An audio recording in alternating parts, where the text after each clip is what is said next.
Hello friends, this is Shamavasti. और friends, मैं आज आपके साथ एक नया टॉपिक डिस्कस करूँगी विच is the philosophical perspective of education. यानी इसमें मैं जो है फ़िलोसफिकल जो पर्सपेक्टिव होता है एजुकेशन का, उसको डिस्कस करूँगी। लेकिन उसके अंदर भी कई सारे सब पॉइंट्स हैं, सब हेडिंग्स हैं, जिनके बारे में मैं डिस्कशन करूँगी। फ्रेंड्स, मैं एक चीज़ कहना चाहूँगी। एक्चुअली मैंने अभी नया चैनल स्टार्ट किया है, तो मेरे पास ना तो टेक्नोलॉजी है, मेरे को ये भी नहीं पता था कि कैसे क्या करना चाहिए। बस मुझे ये पता था वीडियो बना दो और डाल दो, तो मैं यही कर रही हूँ। मेरे पास अभी कोई भी टेक्नोलॉजी नहीं है, कैसे मैं वीडियो को और ज़्यादा अच्छे कर सकती हूँ और मैं क्या क्या अपग्रेड कर सकती हूँ हर चीज़ में, मेरे को अभी कोई आइडिया नहीं है। इसलिए मैं थोड़ा अभी सीख रही हूँ। तो मैं भी आपको मेरी वीडियोज़ में काफ़ी कुछ कमियाँ दिखें, उसके लिए मैं माफ़ी चाहती हूँ। और मैं यही कहूँगी कि आप मुझे ज़्यादा से ज़्यादा, अगर आपको मेरा कंटेंट अच्छा लग रहा है, मेरा मेथड ऑफ एक्सप्लेनेशन आपको अच्छा लग रहा है, तो प्लीज़ आप मेरा वीडियो ज़रूर लाइक करें, सब्सक्राइब करें, मुझे सपोर्ट करें।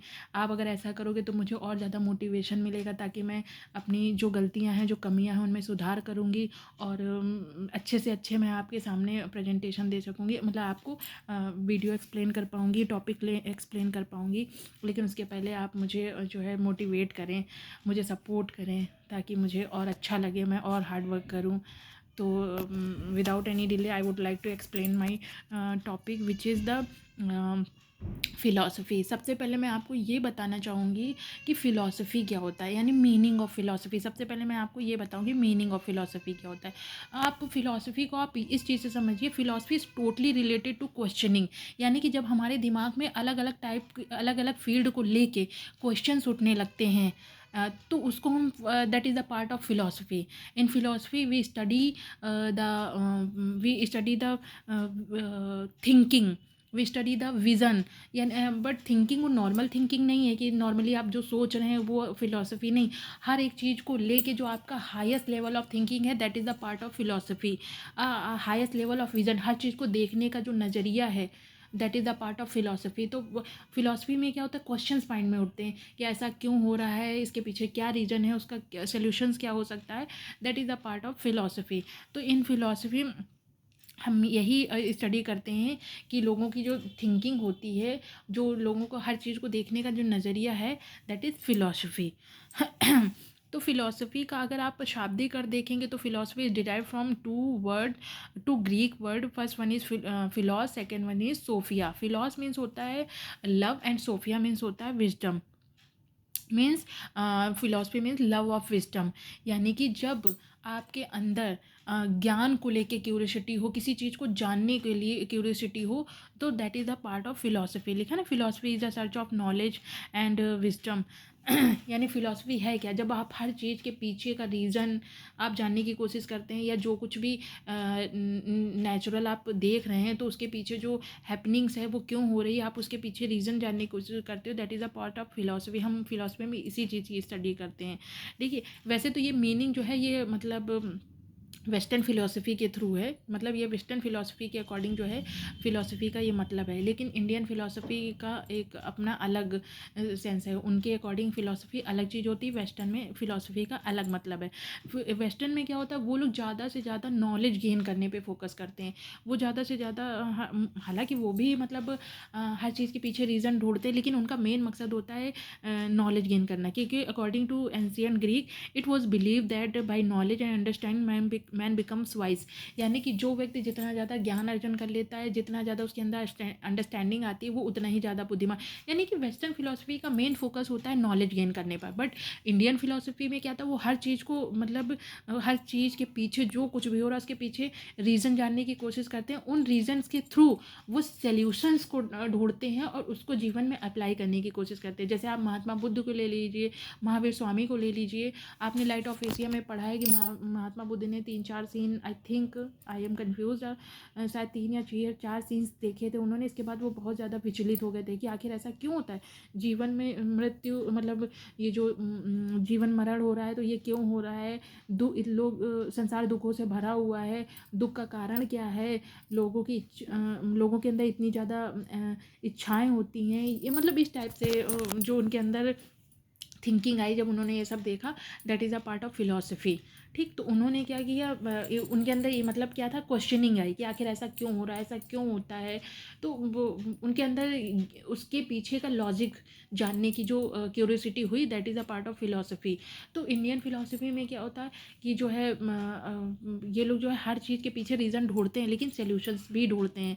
ठीक, और वहाँ पे क्या है, वेस्टर्न फिलॉसफी में ये लोग क्या होता है, ज़्यादातर नॉलेज गेन करने पे फोकस करते हैं। जैसे न्यूटन थे तो उन्होंने देखा कि आम गिर रहा है तो क्यों गिर रहा है, आम नीचे ही क्यों गिर रहा है, ऊपर क्यों नहीं जा रहा है। तो ये सब क्या है, फिलॉसफी इस टाइप के जो कुछ, और वो जब तक फाइनली उस चीज़ का सोल्यूशन नहीं ढूंढ लेते हैं तो तब तक वो मतलब सोचते रहते हैं, उस लेवल तक सोचते हैं, अपनी थिंकिंग को उस लेवल तक लेके जाते हैं। ठीक है, तो यही फिलॉसफी होती है। फिलॉसफी में समझ में आ गया होगा कि फिलॉसफी है क्या। फिलॉसफी मतलब होता है हर चीज़ के पीछे एक क्वेश्चन पुटअप होता है जो माइंड में, that is a part of philosophy. तो आपको समझ में आ गया कि वो फ़िलॉसफ़ी क्या होती है।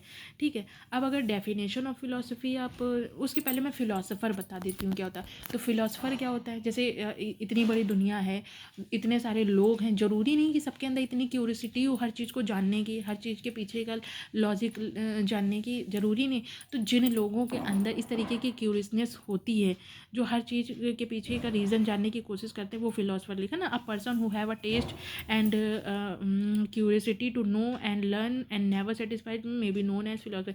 जिनके अंदर हर चीज़ को जानने की जिज्ञासा होती है और उनके अंदर सेटिस्फेक्शन कभी नहीं होता है, वो जो है फिलोसोफर होते हैं।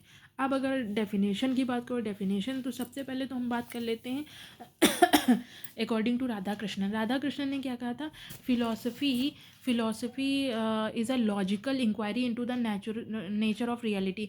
यानी कि जो प्रकृति में जो कुछ भी घटित हो रहा है तो वो क्यों हो रहा है, उसके पीछे का लॉजिक जानना। जैसे कि मान लीजिए सूरज निकल रहा है तो क्यों निकल, पूरब से ही क्यों निकलता, पश्चिम से क्यों नहीं निकलता है, या तारे चमक रहे हैं तो क्यों चमक रहे हैं, नदियाँ बह रही तो क्यों बह रही, हवा बह रही है तो क्यों बह रही है। तो इस टाइप के जो क्वेश्चंस हैं उनके पीछे का रीज़न जानना, लॉजिकल इंक्वायरी करना, that is a part of philosophy according to Radha Krishnan.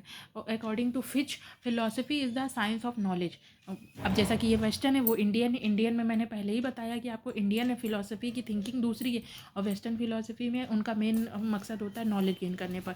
Philosophy is the science of knowledge, उनके अकॉर्डिंग क्या है, फिलोसफी क्या है, is the science of knowledge, यानी नॉलेज गेन करना ही फिलोसफी है।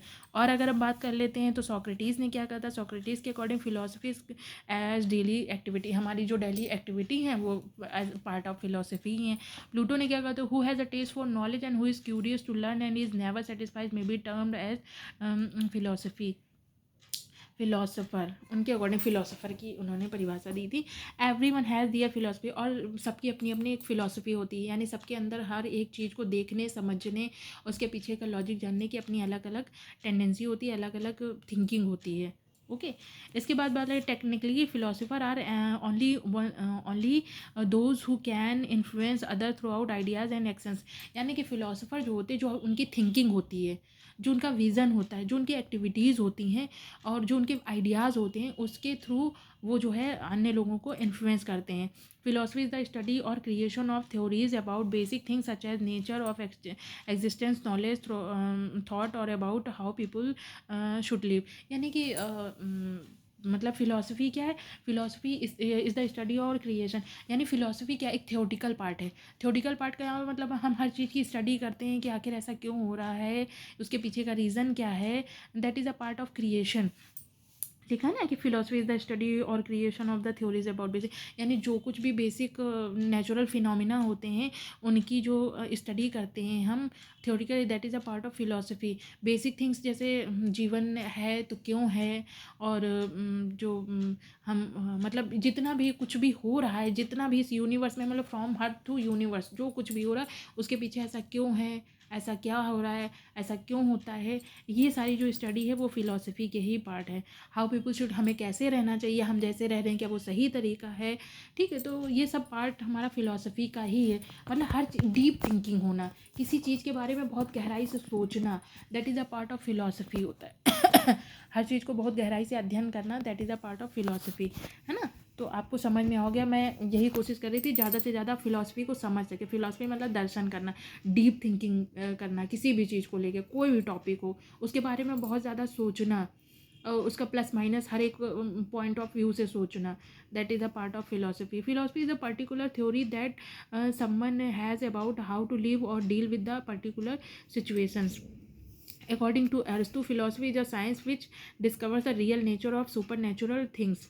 समझ में आ गया, वही चीज़ें हैं. इसके बाद बात कर लेते हैं concept of philosophy. Concept of philosophy क्या होता है, इस चीज़ को समझ लीजिए. मतलब अवधारणा क्या होती है फिलॉसफी की, ये मैं बताना चाहती हूँ. It is related two of thinking of all happening around us. यानी हमारे चारों ओर जो कुछ भी घटित हो रहा है उसके बारे में जो डीप थिंकिंग होती है, यानी उसके बारे में बहुत गहराई से सोचना, वही that is a part of philosophy, that is philosophy. This is the concept of philosophy. इसके बाद highest level of thinking also called philosophy. यानी जो आप नॉर्मली सोचना नहीं होता कि हम बैठे बैठे हैं सोच रहे हैं कि उन्होंने मुझे ऐसा कह दिया, उनको ऐसा नहीं कहना चाहिए, तो ये सब फिलॉसफी नहीं होता है. फिलॉसफी मतलब किसी भी टॉपिक को लेके आप जो सोच रहे हो वो भी बहुत deeply, that is philosophy. Okay. The study of an idea about knowledge, truth, nature, meaning of life is called philosophy. यानी कि जो है जीवन की गहराई के बारे में सोचना कि जीवन हम जन्म क्यों होता है, मरण क्यों होता है, हम जीते क्यों हैं, क्या जीने के तरीके क्या क्या हो सकते हैं, इन सब के बारे में जानना, दैट इज़ फिलॉसफी. नेचुरल जैसे नेचर्स के बारे में जानना, जितना भी आप नेचर में देख रहे हैं कि पेड़ पौधे, पत्तियाँ, फूल पत्ती, जानवर, जो कुछ भी आप देख रहे हैं इन सब के बारे में. मतलब मैंने बताया ना, अर्थ से ले के पूरा यूनिवर्स तक. यानी पृथ्वी है अगर घूम रही तो क्यों घूम रही, सूरज पूरब से क्यों निकलता है, पश्चिम में क्यों अस्त होता है, तो इन सब चीज़ों के बारे में जानने की कोशिश करना, दैट इज़ फिलॉसफी. तो जब इंसान जानता है तभी तो नए नए रूल्स निकालता है भाई, उसकी लॉजिकल इंक्वायरी करता है तभी तो. जैसे न्यूटन ने देखा कि आम नीचे गिर रहा है तो क्यों गिरा भाई, उनके सबके दिमाग में तो ये चीज़ें नहीं आती. कुछ सोचा ही होगा उन्होंने कि बैठे बैठे देख रहे हैं आम नीचे गिरा तो क्यों गिरा. अब उनके अंदर दिमाग में उनके स्ट्राइक किया तो वो एक फिलोसोफर ही हुए थे कि तभी तो उन्होंने इतने न्यूटन के लॉ दे दिए. भाई लॉजिकल इंक्वायरी करने के बाद, डीप थिंकिंग करने के बाद, बहुत ज़्यादा सोचने के समझने के बाद सोल्यूशन, तो सोल्यूशन बहुत ज़्यादा सोचने के बाद उन्होंने उसके 3 नियम दिए न्यूटन ने अपने. ठीक. तो उन्होंने एक निष्कर्ष निकाला कि ऐसा है तो क्यों है, उसका रीज़न दिया उन्होंने. तो यही है फिलॉसफी. लिखा ना, स्टडी ऑफ, मतलब जो कुछ भी हो रहा है उसकी लॉजिकल इंक्वायरी करना, फिर उसका सोल्यूशन ढूंढना, वही है आपका फिलॉसफी. फिलोसफिकल स्टडी करने के बाद ही तो नए नए हर चीज़ का सोल्यूशन बताया जाता है कि अगर पृथ्वी है, मतलब सूरज पूरब से निकल रहा है तो क्यों निकल रहा है, सूरज पश्चिम में अस्त हो रहा है तो क्यों अस्त हो रहा है. इसके पीछे रीज़न है ना कि पृथ्वी अपनी एक्सिस पे जो है घूमती है, वो मतलब वेस्ट टू ईस्ट घूमती है ना, तभी तो सूरज जो है पूरब से, सूरज क्या तो हमको लगता है कि सूरज वो पूरब से निकल रहा है ना, क्योंकि पृथ्वी अपनी एक्सिस पर जो है पश्चिम से पूरब की ओर घूम रही है, तो वो हमें लग रहा है कि सूरज पूरब से निकल रहा है. ठीक है. ये रीज़न है, मतलब हर एक चीज़ का फिर एक रीज़न बताया जाता है. जब आप फिलोसफिकल वे में सोचते हो, मतलब हर चीज़ की बहुत गहन अध्ययन करते हो, तभी तो आप किसी चीज़ के निष्कर्ष पे पहुंचते हो. जैसे महात्मा बुद्ध ने कहा कि जो ये संसार है दुखों से भरा हुआ है, दुख के कारण है इच्छा, फिर और क्या क्या हो सकते हैं दुख के कारण. ये सब चीज़ें जब उनके अंदर उठी तभी तो उनके अंदर उस चीज़ को, ज्ञान को जानने की इच्छा हुई कि नहीं हमको ज्ञान, तभी तो वो घोर तपस्या करने के लिए चले गए थे कि हाँ हम ज्ञान प्राप्त करें. कि ज्ञान कोई नॉर्मल ज्ञान नहीं हो, वो हाईएस्ट लेवल ऑफ नॉलेज. ठीक. उसको हम बोलते हैं philosophy. It is vision through which a person thinks deeply about a subject. कोई भी सब्जेक्ट होता है, यही मतलब एक प्रकार की डीप थिंकिंग होती है, मतलब एक प्रकार की विज़न होती है फिलोसफी. जैसे ना कहते हैं कि उसकी तीसरी आँख खुल गई, यानी उसको ज्ञान प्राप्त हो गया. कहते हैं ना कि महात्मा बुद्ध को ज्ञान प्राप्त हो गया, महावीर स्वामी को ज्ञान प्राप्त होने का मतलब उनको सच्चाई पता चल गई. उनको जो है जब उन्होंने बहुत गहन अध्ययन किया तो उनके, कहते हैं ना तीसरा नेत्र को ये नहीं होता, मतलब आपका जो ज्ञान चक्षु होता है, जिसको हम ज्ञान चक्षु कहते हैं, यानी कि ज्ञान का नेत्र खुल जाना, यानी कि हमें सच्चाई और वास्तविकता से रूबरू हो जाना, दैट इज़ फिलॉसफी. वो कब पॉसिबल होता है, जब हम किसी चीज़ को लेके बहुत डीप में सोचते हैं, बहुत डीपली उसका गहन अध्ययन करते हैं, ध्यान करते हैं, तब हमको उस चीज़ के बारे में पता चलता है ऐसा क्यों है. तो आपको आई होप समझ में आ गया होगा कि फ़िलॉसफ़ी का कॉन्सेप्ट क्या होता है. मैंने आपको बताया, मीनिंग बताया फ़िलॉसफ़ी का, देन मैंने आपको बताया उसका शाब्दिक अर्थ मैंने आपको बताया, फिर मैंने आपको डेफिनेशंस बताई, मैंने फ़िलॉसफ़र बताए, फिर मैंने कॉन्सेप्ट ऑफ फ़िलॉसफ़ी बताया, और कल मैं आपको बताऊंगी कि फ़िलॉसफ़ी का नेचर कैसा होता है एंड मैं आपको बताऊंगी relationship between philosophy and education. ठीक है. ओके, आपको समझ में मैंने तो अपनी कोशिश की है कि आपको अच्छे से अच्छे तरीके से मैं समझा सकूं, और फिर भी अगर आपको नहीं समझ में आया तो प्लीज़ प्लीज़ कमेंट करें मुझे, और प्लीज़ मुझे सपोर्ट ज़रूर करें ताकि मैं मोटिवेटेड रहूं, और ज़्यादा अच्छे से अच्छे कंटेंट आपके पास आपसे डिस्कस कर सकूं। तब तक के लिए बाय।